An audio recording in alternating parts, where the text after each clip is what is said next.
Hi అండి, welcome back to our channel అమ్మ చేతి ప్రేమ. ఈరోజైతే మన ఛానల్లో గులాబ్ జాముల కోసం బయట దొరికే ఎటువంటి ఇన్స్టెంట్ మిక్స్లు కొనక్కర్లేకుండా ఇంట్లో ఉండే ఇంగ్రీడియంట్స్తో చాలా సాఫ్ట్గా జ్యూసీగా ఉండే గులాబ్ జామ్ రెసిపీతో మీ ముందుకు వచ్చేసాను. ముందుగా మీలో ఎవరైనా మన ఛానల్ని మొదటిసారి చూస్తుంటే ప్లీజ్ సబ్స్క్రైబ్ చేసుకోండి. ఈ రెసిపీ కోసం అయితే 3/4 కప్పు వరకు మిల్క్ పౌడర్ని ఒక బౌల్లోకి వేసుకోండి. తర్వాత మరో 1/2 కప్పు వరకు మైదాని యాడ్ చేసుకోవాలి. ఇప్పుడు దీనిలోకి 1/2 టీ స్పూన్ వరకు బేకింగ్ పౌడర్ వేసుకొని అలాగే 2 టేబుల్ స్పూన్ల వరకు నెయ్యిని యాడ్ చేసుకోండి. ఇలా నెయ్యి ప్లేస్లో బటర్ అయినా తీసుకోవచ్చు. ఇప్పుడు మనం వేసిన ఈ నెయ్యి పిండికి బాగా పట్టేటట్లు ఇలా ఒకసారి బాగా అంతా కలుపుకోవాలి. ఇలా నెయ్యి వేసుకోవడం వల్ల పిండి టేస్ట్తో పాటు పిండి పొడి పొడిలాడుతూ కాకుండా కొంచెం ముద్దుగా మాయిశ్చర్గా తయారవుతుంది. చూడండి, ఈ విధంగా కలుపుకున్న తర్వాత ఇంట్లో కాచి చల్లార్చిన పాలు ఉంటాయి కదా, వీటిని 1/8 కప్పు వరకు వేసుకోవాలి. పాలు కూడా చిక్కని పాలు తీసుకోండి. ఏమాత్రం వాటర్ కలపని చిక్కగా మరిగించి చల్లార్చిన పాలని వేసుకోవాలి. ఇలా 1/8 కప్పు పాలు వేసాక ఇన్ కేస్ మీకు సరిపోలేదు అనుకుంటే ఇంకొన్ని పాలు యాడ్ చేసుకోండి. ఇన్ కేస్ ఇలా కలిపేటప్పుడు కొంచెం జోరుగా అయిపోయింది అనుకుంటే ఒక 2 టేబుల్ స్పూన్స్ వరకు పాల పిండిని కలుపుకోవచ్చు. ఇప్పుడు మూత వేసి 10 నిమిషాల పాటు ఈ పిండిని నానబెట్టుకోవాలి. ఈలోపు ఈ గులాబ్ జాముల కోసం పాకం రెడీ చేసుకుందాం. స్టవ్ మీద గిన్నె పెట్టుకుని 1.5 కప్పు వరకు షుగర్ని యాడ్ చేసుకోండి.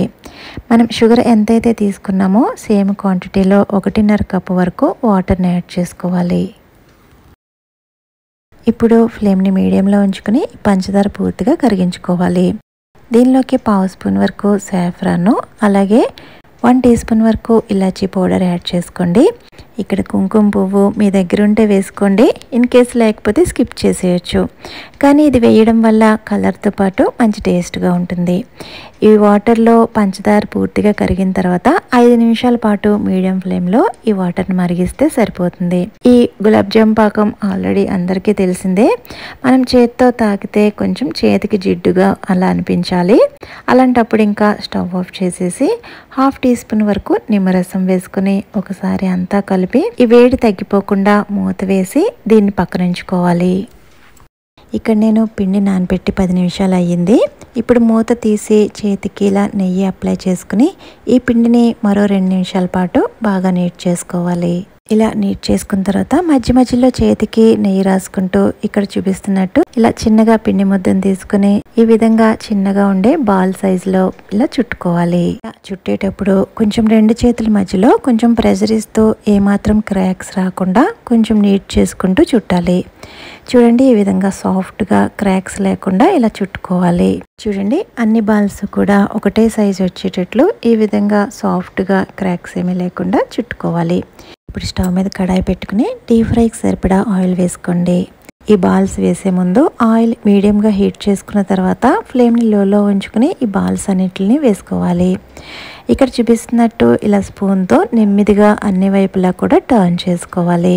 2-3 నిమిషాలకి ఇవి కొంచెం సెట్ అవుతాయి. ఇలా మంచిగా సెట్ అయిన తర్వాత ఫ్లేమ్ని లోలోనే ఉంచుకుని అన్ని వైపులా కూడా మంచి బంగారపు రంగు వచ్చేంత వరకు కూడా ఫ్రై చేసుకోవాలి.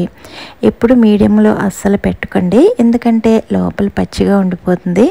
ఇవి పాలపిండితో చేస్తున్నాం కాబట్టి ఫ్లేమ్ని లోలోనే ఉంచుకుని ఇలా ఈ విధంగా మంచి కలర్ వచ్చేంత వరకు కూడా ఫ్రై చేసుకోవాలి. ఇలా ఫ్రై చేసుకున్న వీటిని వెంటనే బాగా వేడిగా ఉన్న షుగర్ సిరప్లో వేసుకోవాలి.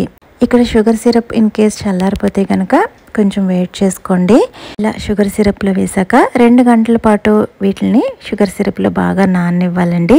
బయట కొనే ఇన్స్టెంట్ మిక్స్ కంటే కూడా ఇలా ఒకసారి ట్రై చేయండి, మీకు చాలా బాగా నచ్చుతుంది. వీడియో నచ్చితే తప్పకుండా లైక్ చేయండి, సబ్స్క్రైబ్ చేసుకోండి.